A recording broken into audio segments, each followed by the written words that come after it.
Before we get into today's show, let me tell you about the latest deal from Mike Lindell, MyPillow. Once again, the big box stores have canceled their orders simply because they don't agree with Mike Lindell's politics. They don't like it because he supports President Trump. Well, he's going to pass that savings on to you. No more middleman. And boy, does he have some great deals on the Giza Dream sheets and the Percal bed sheets. Listen to this. Giza Dream queen size, normally $139.98. Your wholesale price, $69.99 when you use promo code Joey. King size, only $79.99. The Percal queen size, normally $89.98. Your wholesale price, $29.98 when you use promo code Joey. Just call 1-800-893-4059 or go to MyPillow.com. Always use promo code Joey. Free shipping options available. This allotment's not going to last very long. When they're gone, they're gone. MyPillow.com, promo code Joey. Thanks for joining me in the PhD Weight Loss and Nutrition Studios. To lose weight for the last time, visit myphdweightloss.com. Welcome in. We made it to another Friday, headed into the weekend. But first, we got a lot to talk about today. We saw the white smoke from the Sistine Chapel yesterday, followed by the historic announcement that a 69-year-old American will lead the Catholic Church. So who is Pope Leo? I'll introduce you to him in today's show. President Donald Trump has chosen the 5 co-host Judge Jeanine Pirro to be the interim U.S. attorney for Washington, D.C., after withdrawing the current interim Ed Martin when it became apparent that he did not have the support in the U.S. Senate to get the permanent job. Former President Joe Biden denies that he told Kamala Harris that she had to be loyal to his legacy while on the campaign trail. Biden appeared on The View this week. And South Carolina is in the national news, but not necessarily for a good reason. Headlines: a South Carolina firing squad is being accused of botching the execution of a death row inmate that left him in excruciating pain as he bled out, according to an autopsy report and expert.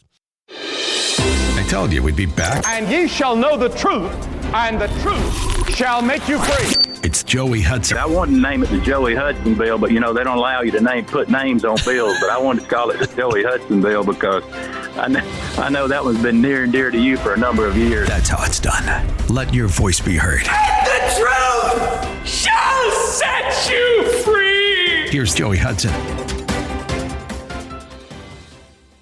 President Trump announced in the Oval Office yesterday at a ceremony that the U.S. and United Kingdom have reached an agreement on trade and tariffs. Trump has agreed to cut tariffs on UK autos, steel, and aluminum, according to the deal, which would buy more. Britain would buy more American beef and streamline its customs process for goods from the United States. The symbolical agreement still has not yet been finalized as far as the details, but it suggested that Trump was still able to negotiate with other countries after his vast set of tariffs created fears around the world of an economic downturn and possibly higher inflation.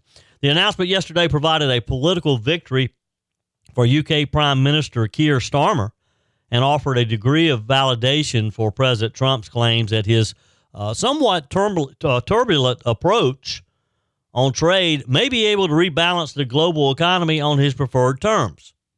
And that's what it's all about, isn't it?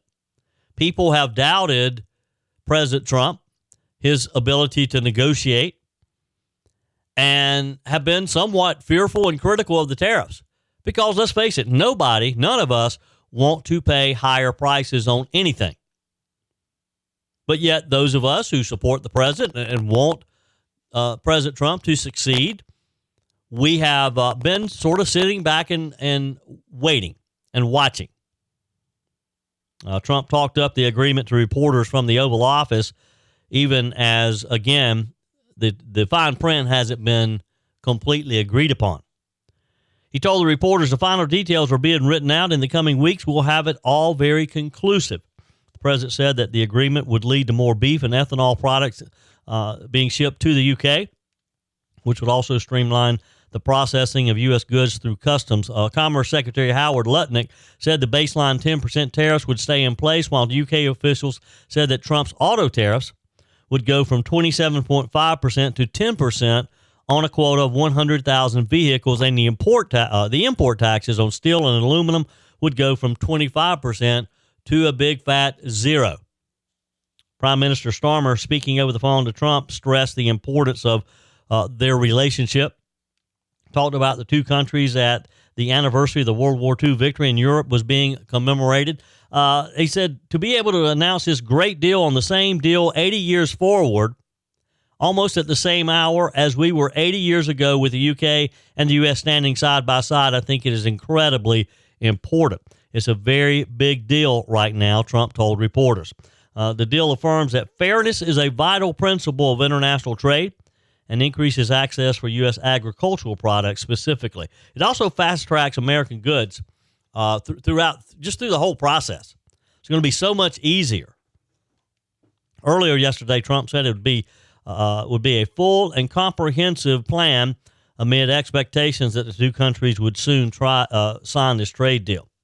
He wrote in a post on Truth Social that it would be the first of many, but provided no further details of other countries that could potentially be a part of this. His post said, big news conference tomorrow at 10 a.m., the Oval Office, concerning a major trade deal with representatives of a big and highly respected country, the first of many. The agreement with the United Kingdom is a full and comprehensive one, he said. It will cement the relationship between the U.S. and the United Kingdom for many years to come. He wrote, because of our longtime history and allegiance together, it is a great honor to have the United Kingdom as our first announcement, many other deals which are in serious stages of negotiation to follow. Now, also in tariff news yesterday, the Trump administration says that they're weighing a plan to potentially slash the 145% tariff on Chinese imports by more than half, and it could come as soon as next week. Now, I don't know what the negotiations are between the U.S. and China right now. There's been no declaration of just what those look like. But if he's saying, or if the administration is saying that they could be slashed in half, and this was a report from the New York Post, by the way, citing unidentified sources, this could be big as well. There's obviously a lot going on behind the scenes that we don't know about. The White House dismissed the report as speculation, saying when decisions on tariffs are made, they will come directly from the president. Anything else is just pure speculation. Well, we get that, but there's a lot of people out there who are involved, and they love to leak information to the press. Meanwhile, some news from former President Joe Biden. He denied that he told former Vice President Kamala Harris that there could be no daylight between them while she was out on the campaign trail, and defended what was widely seen as a flubbed opportunity for the vice president to differentiate herself from Biden during her October 2024 interview on the ABC show. So here's what happened. Co-host Sunny Hostin brought up her question posed to Harris, and you'll remember this. You and I shared it. We talked about it a great deal. When Hostin asked at the time if there was anything the then vice president would have done differently from Biden, and Harris stood for just a second and said, no, nothing comes to mind. And even those of us who did not want to see her do well, we're thinking, you really flubbed that one up, Vice President, because surely there's something you would have done differently, and you don't want to run on that, on his record. You want to try to distance yourself. Well, evidently Joe Biden had talked to her and had told Kamala Harris, hey, I don't want you out there being critical of our administration. Now, Hostin said the vice president's answer was weaponized against her and asked the former president about the reporting that he had told Harris there could be no daylight between the pair while she was campaigning. Here's Joe Biden's response. Let me just follow up with this, because when the vice president was here, I asked her if she would have done something differently than your administration over the past 4 years. And because of all the successes that your administration had, I think her response was, there is not a thing that comes to mind. Now, that answer was weaponized against her. And there has been some reporting that you encouraged her for there to be no daylight between the two of you. First, is that true? And do you think in retrospect that she should have tried to differentiate all the wins that your administration had? Well, look, First of all, I did not advise her to say that, number one. Like I said, I was vice president. I understand the role, number one. Number two, I think she was talking about wouldn't have changed the successes we've had, not opposed to that we wouldn't change anything at all. She has to be her own person, and she was. She was. And so I think that was used in a way that is contrary to what she meant by when she said that. And I think that, she was part of every success we had. We'd argue like hell, by the way. No. That's good. Yeah.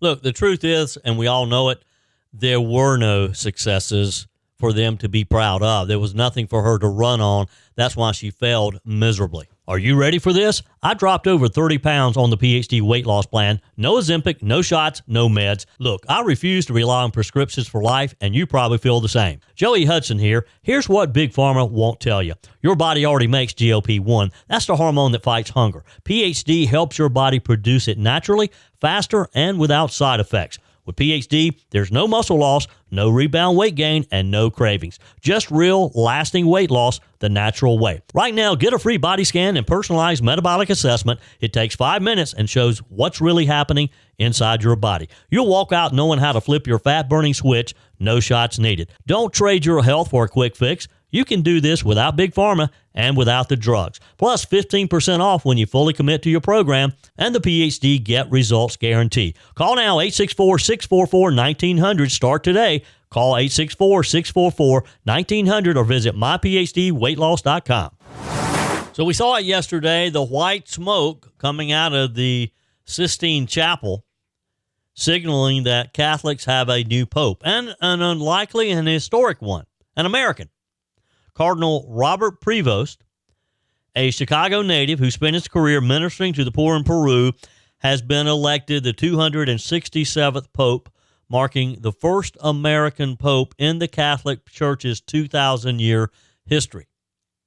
Prevost is 69 years old and will be known to the world as Pope Leo XIV for the first time yesterday evening after the historic conclave concluded in Vatican City. He waved to the crowds filling St. Peter's Square with cheering, chants, and some tears as well. So who is Cardinal Prevost? He is widely considered to be soft-spoken and cautious, but has not been shy in recent years about speaking out on hot-button issues, from the teaching of gender ideology in schools to climate change. He's known as Robert Francis Prevost. Prior to his election yesterday as the leader of the Roman Catholic Church, the Chicago native's views on several controversial topics can be found from just past comments and past social media posts. Evidently, he's been active on social media over the years. Like his predecessor,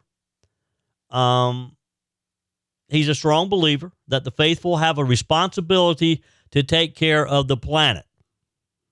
Ouch. He believes in climate change. The then president of the Pontifical Commission for Latin America and prefect of the dicastery of the bishops argued in November of last year that it's time to move from words to action on what he called the environmental crisis. Dominion over nature should not become tyrannical, he stressed, arguing that man's relationship with the environment must be a relationship of mutual faith and understanding. Prevost further cautioned against the harmful environmental impacts of technological development and highlighted the Vatican's installation of solar panels and the use of electric vehicles. So, we got another climate change enthusiast as the Pope. What about gender ideology? You may recall his predecessor famously told reporters, "Who am I to judge?" in reference to how he felt about gay people, and said that homosexuals must be integrated into society. Well, Pope Leo may be a little less accommodating. In a 2012 address to bishops, Prevost accused the news media and popular culture for encouraging sympathy for beliefs and practices that are at odds with the gospel. This according to an article in the New York Times. Among those beliefs and practices Prevost cited were the homosexual lifestyle and alternative families comprised of same-sex partners and their adopted children.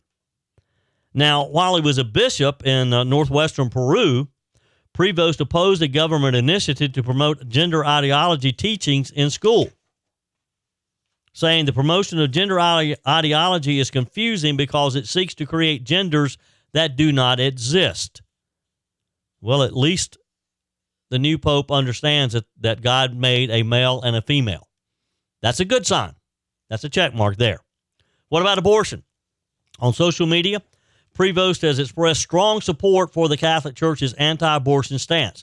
In a 2015 post, he posted a photograph from the March for Life rally in Chicago, exhorting his followers, let's defend human life at all times.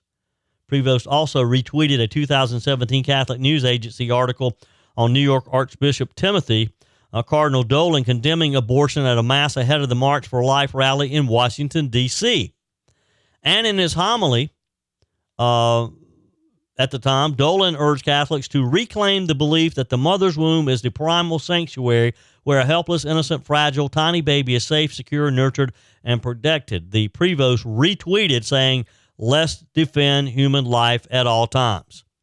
So on the issue of abortion, we got a strong pro-life pope there. What about capital punishment? According to the New York Post, Prevost expressed opposition to capital punishment, which also reflects the Catholic Church position. He says it's time to end the death penalty in a post on X in March of 2015. Euthanasia. In 2016, Prevost reposted a Catholic News Agency article in which citizens of Belgium, where euthanasia, by the way, is legal. I didn't realize that till I read this article in the New York Post. He urged Canadians not to support legislation that would allow for assisted suicide. A tweet that he reposted said, don't go there. Belgians plead with Canada not to pass euthanasia law, hashtag pro-life. In the article, Belgian doctors, lawyers, family members whose loved ones were euthanized argued that assisted suicide threatens the most vulnerable in society and compromises the doctor-patient relationship. What about gun rights? We're not going to like this one. In October 2017, Prevost retweeted a call for new U.S. gun control from Senator Chris Murphy, the Democrat from Connecticut, after a gunman murdered 60 people in Las Vegas. You remember that horrible tragedy. Murphy had written in a tweet shared by the new pope, to my colleagues, your cowardice to act cannot be whitewashed by thoughts and prayers. None of this ends unless we do something to stop it. Evidently, the Pope-to-be agreed with that and retweeted it. So, it's interesting how people who weren't familiar with Bishop Prevost, how you can go back and look at previous social media posts and get a pretty good idea of how they fall on the issues, isn't it? Look, I'm not Catholic, so it really doesn't matter to me, although I respect people who are Catholics, and I'm happy for them that they have a new pope. Your comments are welcome on the Firmin Ford text line, 864-477-JOEY. That's 864-477-5639. Emails always welcome, joey@joeyhudson.com. Speaking of the Firmin Ford text line, it's never been more important to support locally run businesses owned by people who actually live here in the upstate. Let me take a minute to talk with you about our friends at Firmin Ford. If you're looking for a new vehicle, maybe a great pre-owned vehicle, one you can trust, or maybe you're looking to order that special vehicle. Either way, if you want a new one, a brand new one, or a pre-owned that you can trust, the folks at Firmin Ford, they're there to help you. Their name is on the sign because their name is on the line, because every single transaction is important to them. Jim Firmin, Matthew Firmin. They do business the right way. When you stop by, when you give them a call, or maybe when you just send them a quick email, you're always going to have access to a member of the Firmin Ford family.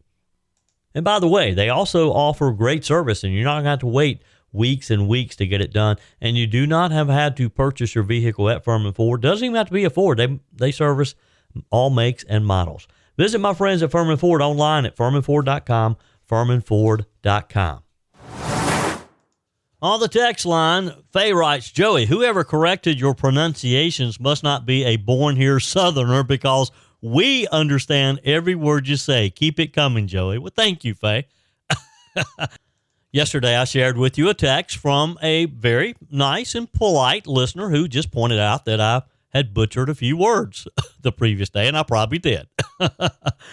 Jennifer writes, hey, Joey, based upon your prediction, I'm wondering if the members of the Can't Make It Happen South Carolina State Legislature actually turned into pumpkins yesterday. That's what you said. I heard you. Well, yes, Jennifer, you did. And headlines from Columbia, South Carolina, a bunch of pumpkins were seen rolling around outside of the state capitol at 5:01 p.m. yesterday. Thanks for your text. Your comments are welcome. Always, you can text me. You can email me, joey@joeyhudson.com. And, of course, your messages are welcome on the MyPillow message line, 864-477-JOEY, 864-477-5639. Just call, leave me a quick message, and I may share it with you here on the show. President Donald Trump has chosen the 5 co-hosts, Judge Jeanine Pirro, to be the interim U.S. Attorney for Washington, D.C. Pirro has left Fox News Channel. That happened quickly. And Fox News says a rotation of personalities will fill her seat on the 5 until a new co-host is named. A spokesperson for Fox News said Judge Jeanine Pirro has been a wonderful addition to the 5 over the last 3 years and a longtime beloved host across Fox News media who contributed greatly to our success throughout her 14-year tenure.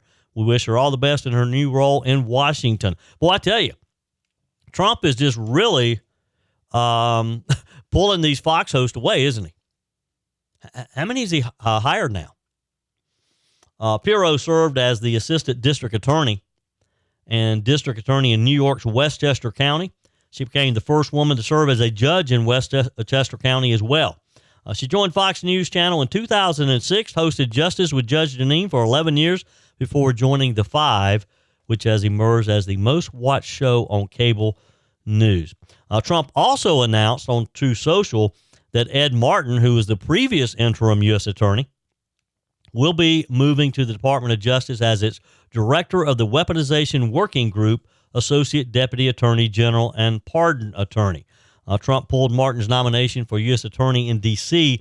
following resistance on Capitol Hill, signaling that he did not have the votes to be confirmed. I think probably once North Carolina's Tom Tillis let it be known he would not be supporting Mr. Martin, they realized the votes wouldn't be there, so decided to move on. His decision to replace Martin came amid a May 20th deadline to confirm the former defense attorney and stop the Steele organizer. And that's why some of the senators do not like the guy. And if the Senate fails to confirm a U.S. attorney nominee within 120 days, federal district court judges may select an interim U.S. attorney according to the Department of Justice. Guess who that district judge in that area would be? Judge Boasberg. And we do not want him choosing a district or a U.S. attorney. Speaking of the courts, a South Carolina firing squad tried to shoot a convicted cop killer in the heart and missed, and is being blamed as botching the execution that left him in what is being described as excruciating pain as he bled out. Now, this is according to an autopsy and some experts that they just released this information. Mikhail Mahdi is 42 years old.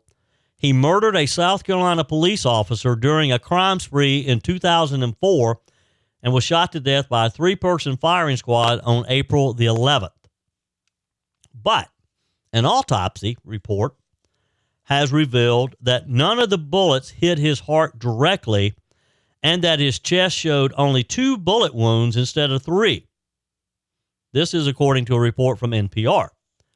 The bullets that struck him injured his liver and other internal organs and allowed his heart to keep beating as he remained alive for roughly a minute, according to this expert. Mr. Mahdi did experience excruciating conscious pain and suffering for about 30 to 60 seconds after he was shot, pathologist Dr. Jonathan Arden wrote in his analysis of the state autopsy. Arden, who was hired by Mahdi's lawyers to review the autopsy, added that Mahdi was alive and reacting longer than was intended or expected. Now, who's paying these lawyers to hire this expert to interpret the autopsy report? Why do they care? What are they after? Now, what you need to know, the reason that Mahdi was in front of the firing squad is in July of 2004, he went on a multi-state crime spree. He committed carjacking, firearm robbery, and 3 murders, including that of 56-year-old off-duty police officer James Myers, who was shot at least 8 times before his body was then burned. So here's my question. Do you think this police officer, James Myers, suffered? You think he felt any of the, quote, excruciating pain that these so-called experts are saying that this murderer felt because the bullet didn't pierce his heart? Dr. Carl Wiggin, a forensic pathologist who reviewed the autopsy documents for NPR, I thought they were going out of business. Wonder how they paid for this with our federal dollars, probably. He said he's not going to die instantaneously from this. I think that it took him some time to bleed out. Well, guess what? Wonder how long it took Officer James Myers to die after being shot multiple times by this murderer. Wonder how it felt when James Myers was burned by this murderer. On May 8th, lawyers for Mahdi told the South Carolina Supreme Court that the execution was botched, citing the state's autopsy and a forensic report. The Constitution in South Carolina bans cruel or unusual punishment, but the state Supreme Court, according to the New York Post, ruled last year that firing squad executions were not cruel because a prisoner would not suffer longer than 15 seconds. Now, that's counting on the heart being pierced. And evidently, they missed on this one.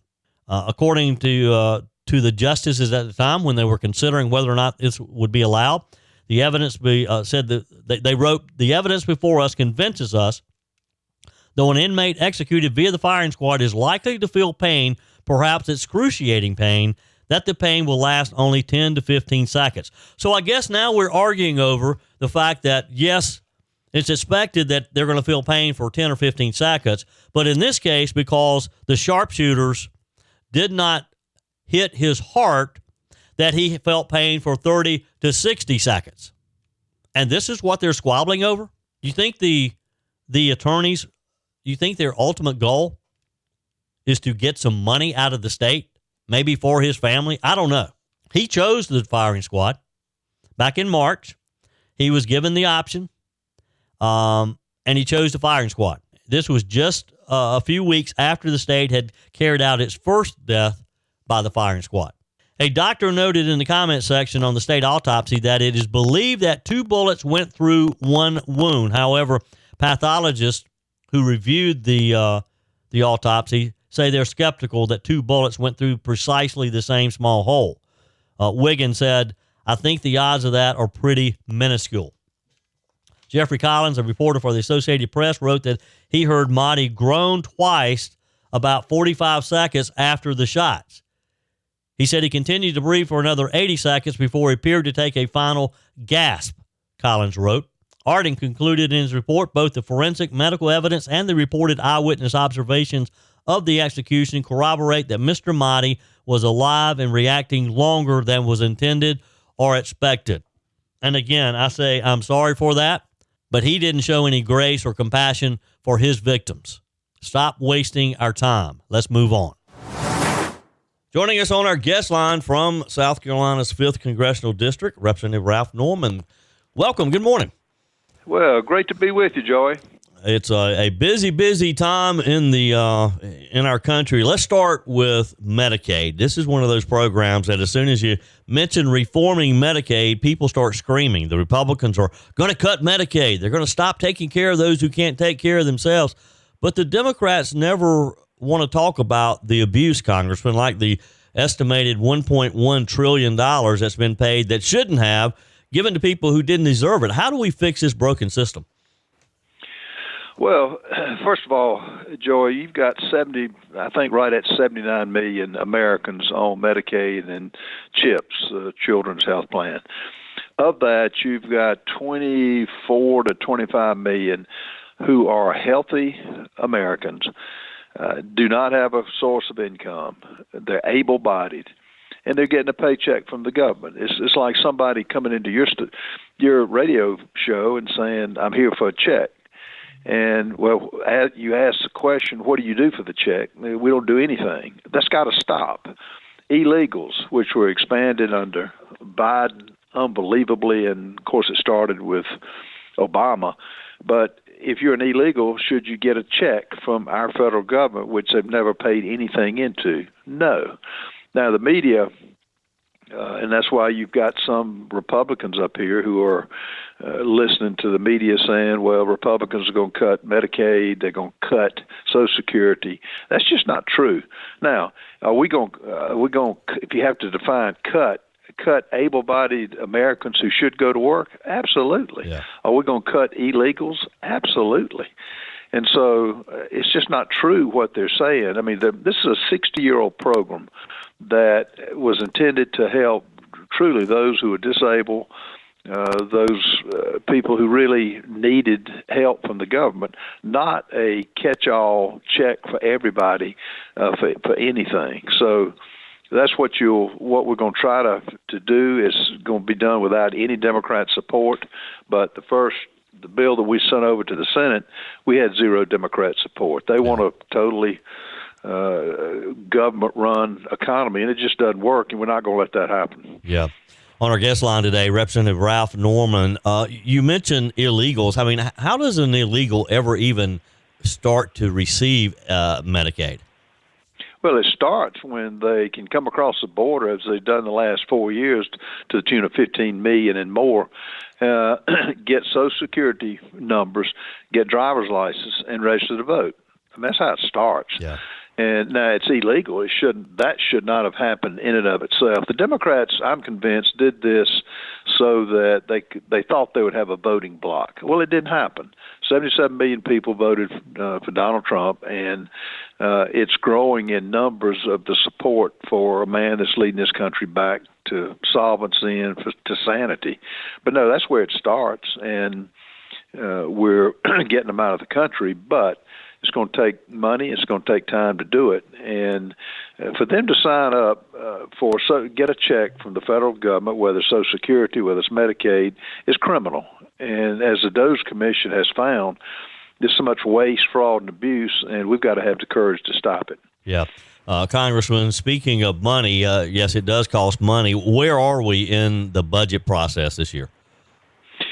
Well, what I've learned in D.C., Joey, every dollar spent has got an advocate, right or wrong. And what the House sent over is really unbelievable. It hadn't been done since I've been up here, and from what I'm hearing the last 20 to 30 years, which is legitimate cuts.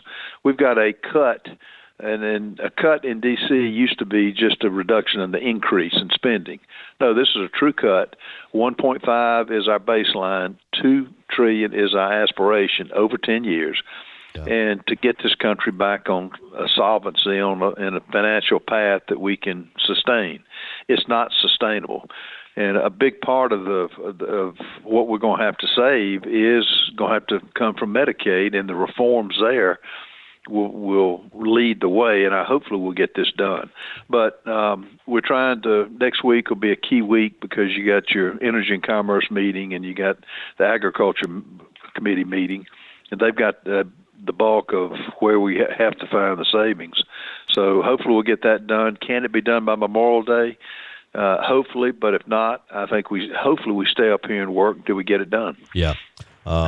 joining us today, Representative Ralph Norman. All right, so here's the headline from CNN yesterday. The first boats carrying Chinese goods with 145% tariffs are arriving in L.A. Shipments are cut in half. Expect shortages soon. Talk with us about where we are with tariffs, and are we going to start seeing these shortages, and how is this going to affect prices? Well, President Trump, as early as late yesterday, early morning, said, "Are they going to relieve the tariffs on China?" No, that's not going to happen, and we're too dependent on China as it is. Now, as we've seen on other tariffs in other countries, he has altered them. Like there's a big announcement today with Great Britain. We're a big trading partner to the tune of $68 billion with Great Britain. He's going to strike a deal that's good for America and that's good for our economy and will bring back manufacturing to this country. We can't depend on China, who is our enemy and who has ramped up fentanyl production aimed at killing more Americans that they already have killed during the Biden years. Yeah. So is it going to hurt? Yes, it's going to be painful for a while. I do think the president's aware of the economy has got to keep going. The Democrats keep saying recession, recession, recession. That's not going to happen.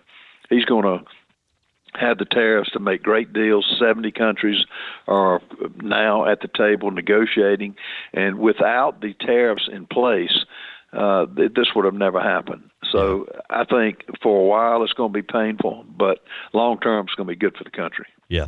Congressman Ralph Norman, it's always a pleasure. Now, see where you're going to have a telephone town hall coming up soon. Talk with our listeners about how they can participate. Well, we cover about 30,000 people in the 5th District, and we used to have actual town hall meetings. Yeah. What's happened is the disruption that takes place and deliberately by the left to ship people in. So teletown halls is something I enjoy. We engage people. I tell them what's going on in the 5th District, and then we are able to cover a lot of ground and a lot of territory, and informing our residents in the 5th District of what's going on. Yep. Congressman, I appreciate your time today. Appreciate what you do for us in Washington, and look forward to catching up with you again soon. Sounds good. Thank you, Joey. Sure thing. That's it for today's edition of Just the Truth. Thanks for joining me in the PhD Weight Loss Studios. To lose weight for the last time, visit myphdweightloss.com. If you haven't joined my mailing list yet, visit my website, joeyhudson.com. Click on the Connect with Joey button so that you can receive our emails and the most up-to-date news. Also, join me on my YouTube channel. Be sure and like, comment, and subscribe. Just search for Joey Hudson. As always, thanks for spending a few minutes of your day with me. Do me a favor and forward this episode to a few friends. Just click on the share button and send to your contacts. We need to build an army of conservatives to win our country back, and we can do that by continuing to share the truth with our friends and family. Keep those comments coming via the Firmin Ford text line, 864-477-JOEY. Email to joey@joeyhudson.com, and I love your messages on the MyPillow message line. Again, that's 864-477-JOEY, 864-477-5639. Be sure and take advantage of the MyPillow special, just $14.88 on the standard MyPillows when you use promo code Joey. Order online at mypillow.com or call 800-893-4053. We're back again tomorrow and hope you'll plan to join us. Until then, remember, God's got this. He's still in control.